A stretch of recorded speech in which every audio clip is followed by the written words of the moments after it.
This isn't about doing good actions. This is about living out who you are in Christ. And therefore, the natural result will be to manifest that righteousness that we have in Christ.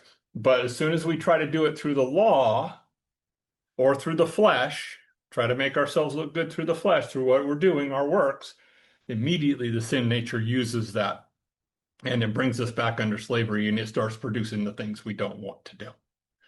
That is actually the law that it's talking about. But the law of the Spirit of life in Christ Jesus has made us free from the law of sin and death. Now, back up in Romans chapter 7 and verse 23, you actually see this where he says, "But I see another law in my members, warring against the law of my mind and bringing me into captivity to the law of sin, which is in my members." And here he's talking about every time I try to do something through my flesh, through my own works, what ends up happening is not what I want. I don't produce the righteousness that I want.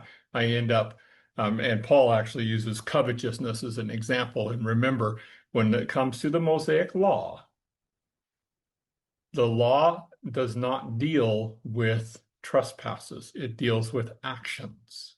Covetousness is an action. It is taking what belongs to another person. Now, it is different than stealing. And it actually is more akin to idolatry because you are basically going after somebody else's things and you're manipulating the situation so you can get them, whether they give them over to you unknowingly or not. So it's a little different than stealing. So he tried, thou shalt not covet.